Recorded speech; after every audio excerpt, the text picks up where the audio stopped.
Bonjour, a-t-on des nouvelles du roi de France? Euh, Pas depuis 1789, à ma connaissance. Pourquoi cette question? Est-il chauve? Pardon. Qui ça? Oui, oui, est-ce qu'il est chauve? Mais qui donc? Ben, l'actuel roi de France. Ah, Bon, cette petite devinette, ça soulève une question philosophique assez profonde, en fait. ah oui. Laquelle? Comment on peut parler de choses qui n'existent même pas? Comme l'actuel roi de France. Oui, c'est un vrai sujet. Nos sources aujourd'hui, ce sont des textes fondateurs de la philo analytique. Ils explorent justement comment Bertrand Russell a attaqué ce problème. D'accord, L'objectif, c'est de comprendre sa solution logique, qui est assez ingénieuse, pour cette énigme du roi de France. très bien. Alors, revenons-y. Cette affirmation, l'actuel roi de France est chauve. Est-ce que c'est vrai ou faux? Ou peut-être dénué de sens, comme on pourrait le penser. Exactement. Parce que, bon, il n'y a pas de roi, quoi. C'est précisément le casse-tête qui a occupé pas mal de philosophes. Avant Russell, il y avait différentes pistes, hein. Mais comme quoi, par exemple? Vous aviez des gens comme Alexius Meinong. Lui, il pensait que pour pouvoir parler de quelque chose, même de l'actuel roi de France, Oui? il fallait que cette chose ait une espèce d'être, une sorte d'existence, même si ce n'était pas une existence réelle. Un peu bizarre. Ah oui, genre un monde parallèle d'objets possibles ou même impossibles. C'est un peu ça. Le problème, c'est que ça nous oblige à admettre des entités très étranges, genre le cercle carré. Des trucs contradictoires. D'accord. Un univers un peu engombré, on va dire. Voilà. Et puis il y avait Gottlob Frege, une autre grande figure.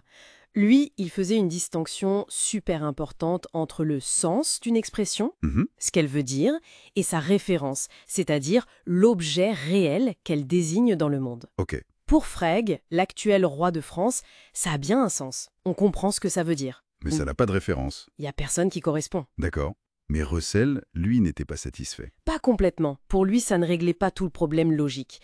Et c'est là qu'il arrive avec sa fameuse théorie des descriptions définies. Alors, c'est quoi son approche à lui? Racontez-nous. L'idée de Russell, c'est de dire attention, faut pas se fier juste à la forme grammaticale de la phrase. C'est-à-dire? Quand on dit l'actuel roi de France est chauve, ça ressemble à Socrate est mortel. Sujet, prédicat, simple. Oui. Mais Russell dit non, non, non. En réalité, logiquement, c'est beaucoup plus complexe.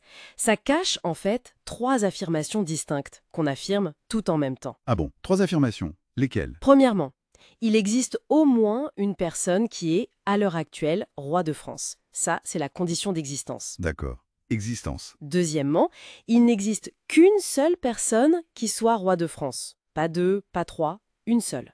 C'est la condition d'unicité. Parce qu'on dit l'actuel roi. Le là, ça pointe vers un individu unique. Ok.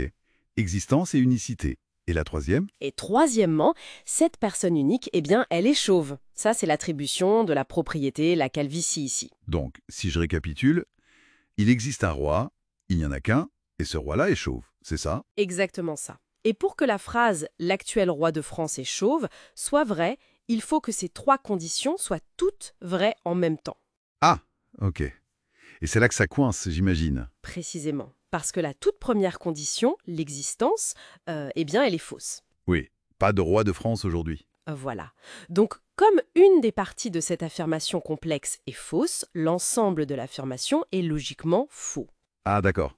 Donc ce n'est pas dénué de sens. Ça a un sens, mais c'est juste faux. C'est exactement ça, la solution de Russell. C'est faux. Ça évite d'avoir à inventer des entités bizarres, des rois de France non existants qui seraient chauves ou pas chauves dans un monde étrange. C'est malin. La phrase dit quelque chose sur le monde, mais ce qu'elle dit est incorrect, factuellement. Tout à fait. Et ça montre quelque chose d'important. La forme grammaticale, le sujet X à la propriété Y, peut masquer la vraie forme logique. Qui implique ces histoires d'existence et d'unicité, ce que les logiciens appellent des quantificateurs, c'est ça? Il existe un et un seul. Exactement. Une description définie, comme l'actuel roi de France, ça ne fonctionne pas comme un nom propre, genre Emmanuel Macron. Ça ne désigne pas directement. Ça décrit. Ça décrit, ça pose des conditions. Et si rien dans le monde ne remplit ces conditions, l'affirmation qui utilise cette description est fausse. Point. C'est une clarification assez puissante sur comment le langage fonctionne, en fait. Oui, absolument. C'est un outil qui a eu une influence énorme en philosophie du langage, en logique. Ça permet de mieux analyser ce qu'on dit vraiment, de voir les présupposés cachés derrière nos phrases. Ces présupposés d'existence, d'unicité, Voilà. On voit comment nos phrases nous engagent à croire que certaines choses existent.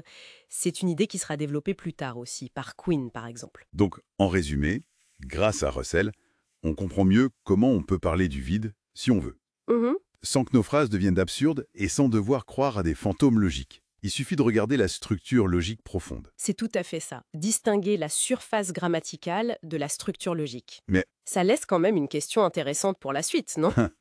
laquelle? Est-ce que cette analyse marche aussi bien pour toutes les descriptions qui pourraient être vides? Prenez par exemple, le monstre du Loch Ness a été aperçu hier. Hmm. Est-ce que c'est juste faux, comme dirait Russell, ou est-ce que les créatures de légende, les personnages de fiction, ou même des concepts scientifiques qu'on postule mais qu'on n'a pas encore vus, est-ce que ça ne demande pas une approche un peu différente ou au moins complémentaire? Ah oui, bonne question. Ça montre que même une solution aussi élégante que celle de Russell, mais ça ouvre d'autres débats passionnants. Tout à fait. Merci beaucoup pour cet éclairage sur la logique cachée derrière nos phrases de tous les jours. C'était fascinant.